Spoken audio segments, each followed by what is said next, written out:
La première fois que je suis allé au Mexique, moi, c'était avec Erasmus. C'est ce programme international qui permet à des étudiants français fascinés par la fête d'aller dans des pays où la vie est moins chère pour picoler et pour niquer. Ouais, j'y allais pour 6 mois, puis tu vois, je suis resté 7 ans. Le sentiment d'être beau gosse était nouveau pour moi. J'ai dit, on va rester plus longtemps ici. Oh, oui, oui. Pour moi, le Mexique, c'était la terre promise. Là-bas, quand t'es blond aux yeux bleus, même bas de gamme, hein, c'est-à-dire châtain avec des yeux marrons, t'as du succès avec les filles. Ah ouais. Moi, j'avais pris la confiance là-bas. Quand je voyais une fille qui me plaisait, je l'abordais, quoi. Alors qu'en France, quand je voyais une fille qui me plaisait, moi juste, je la regardais longtemps, quoi. Très longtemps, histoire de me souvenir d'elle en rentrant chez moi.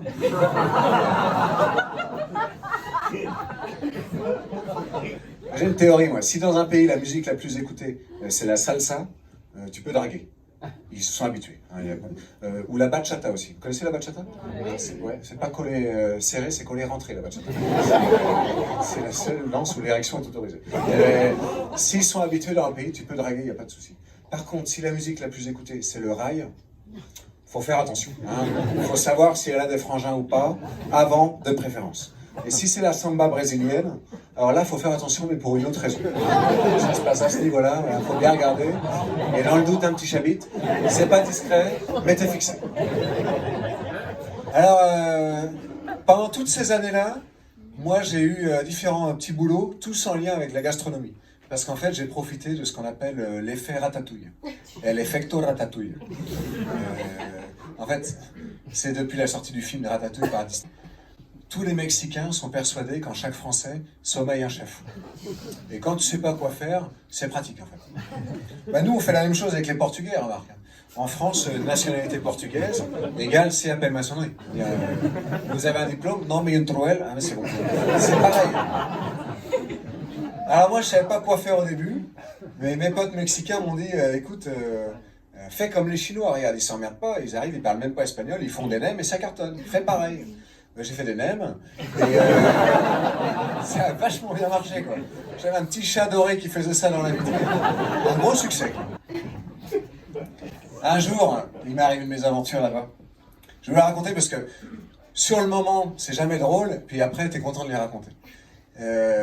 Un soir, après avoir bu un peu trop de Corona, je sors dans la rue et puis je commence à uriner comme ça contre un arbre. Et c'est formellement interdit d'uriner dans la rue du Mexique. En France, ça l'est aussi, mais il y a une certaine tolérance. Hein. Tu te balades dans les rues du Marais à 2h du matin, tu la sens la tolérance. Tu sais. Et bien là-bas, non, c'est formellement interdit. Et donc je suis comme ça, puis à un moment donné, il y a une patrouille de police qui arrive, 2 flics descendent, et ils me disent, alors c'était en espagnol, hein, je ne sais plus vraiment, mais un truc du genre Buenavista Social Club, ¿Qué estás haciendo? Et là, sur le moment, je trouve la question un peu bête, parce que je suis dans cette posture-là, tu vois, et je me dis, ils doivent connaître, quoi.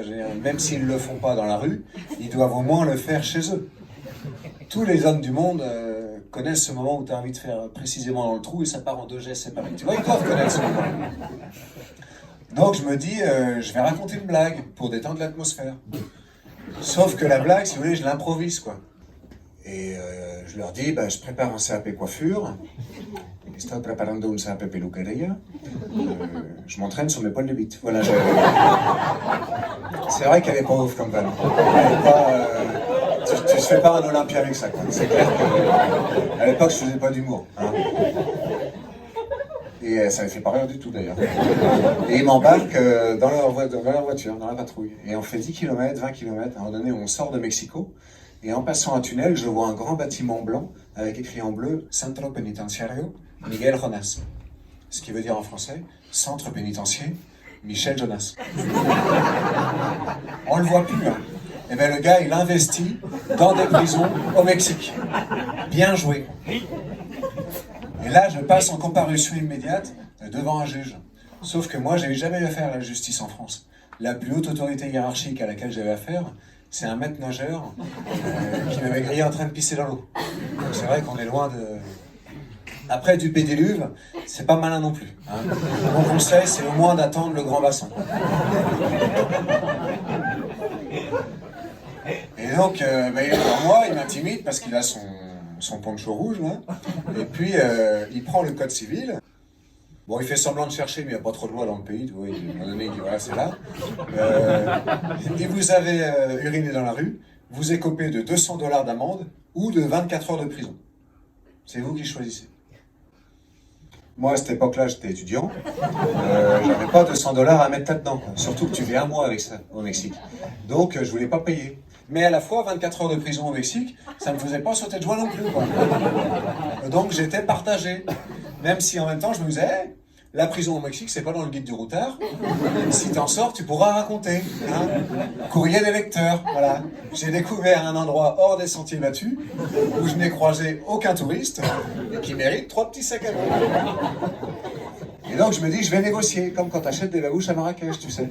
Donc je dis, est-ce qu'il n'y a pas moyen, est-ce qu'il n'y a pas moyeno, là, de pagar solo 50 $ para descubrir el ambiente, conocer. Me gusta ou non? Et là, il me dit, non, ici, soit tu payes la caution et tu rentres chez toi, soit tu restes. Voilà, tu réfléchis. Un peu comme la question pour un champion, vous voyez. Ben, j'ai dit, je reste, parce que je suis joueur. Ah, c'est un défaut. Et là, il y a un bâton qui arrive et qui m'emmène dans une cellule, toute petite cellule de genre 8 mètres carrés, la moitié de la scène, là, avec 4 lits à l'intérieur. 2 lits superposés de chaque côté. Mais déjà 10 bonhommes en train de dormir. Vous voyez l'ambiance un peu Vice, National Geographic, tous ces trucs-là, hein. Le premier truc que je me dis quand il ferme la porte, c'est lequel va m'enculer le premier demain matin. Je suis désolé pour le langage, mais franchement, dans ces moments-là, tu penses qu'à ça, quoi. T'es pas là de dire merde, j'ai laissé du linge dans la machine. Ça va sentir mauvais demain matin. En plus, j'ai pas mis d'assouplissant, suis-je bête.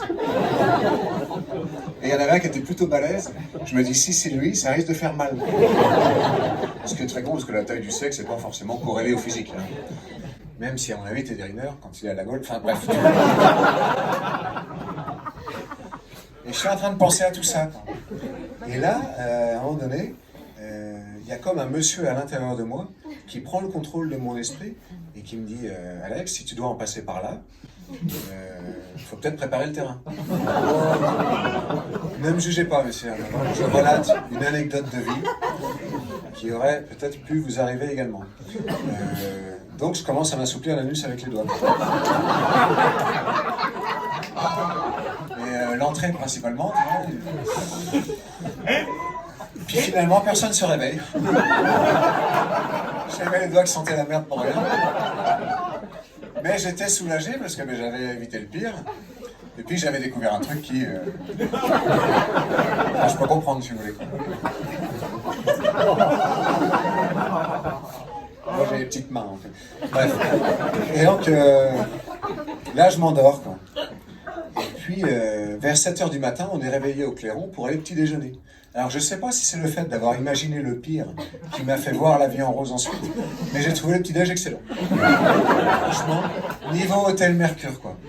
Il y avait du café mexicain, ni trop fort ni pas assez, comme je l'aime, de la papaye, qui est un fruit que j'adore, que j'ai mangé d'une main, et puis des pépitos, parce qu'au Mexique, il y a toujours des pépitos à tous les repas. Oh, c'est même chiant. Avec les carottes, c'est pas terrible. Et donc, je suis là, dans la cantine, en train d'observer les prisonniers qui m'entourent, et je me rends compte d'un truc, c'est qu'ils se connaissent pas entre eux. Il n'y a pas de gang dans cette prison. Et je comprends en fait que c'est une prison entonnoir. C'est-à-dire que tout le monde arrive là pendant la nuit, et en fonction de la gravité du délit, les gens vont être envoyés dans diverses prisons du pays. Voilà. Et d'autres vont rentrer chez eux comme moi. Donc ça me rassure, parce que je me dis, potentiellement face à moi, il y a des gens hyper dangereux, mais d'autres un peu moins. Sauf que je sais pas qui est qui. Donc ça me rassure pas des minces non plus, quoi. Et j'ose pas aller leur demander un par un, usted est peligroso ou non peligroso? Mais je me raccroche au fait qu'ils savent pas non plus qui je suis. Sauf que bon, j'ai pas une tête à avoir braqué une banque, si tu veux, quoi. Moi, je rappelle juste que j'ai pissé dans la rue. Hein. Donc, sur l'échelle de la criminalité, hein, surtout au Mexique, je suis le maillon faible de la prison. Voilà. Et les maillons faibles dans les prisons, vous m'avez compris, quoi. Et alors là, il y a un type qui se lève, pas très impressionnant physiquement, mais quand même intimidant. Le gars avait notamment des larmes tatouées ici. Je sais pas si vous avez déjà vu ça. Quand tu croises un gars comme ça dans la vraie vie, tu te dis, à mon avis, celui-là en semaine, il fait pas pousser des endives. Clairement, il est pas dans le business de la salade. Et là, il s'approche de moi, il me fait tout. ¿Por qué estás aquí? Et là, je sais pas pourquoi, il y a un monsieur à l'intérieur de moi, ben, sans doute le même mec qui tout à l'heure, qui revient avec ses bonnes idées, tu vois, et qui prend la parole à ma place. Qui dit, j'ai buté un mec. Et toi? Et là, le mec, il baisse la tête, il fait, moi, j'ai pissé dans la rue. Et là, je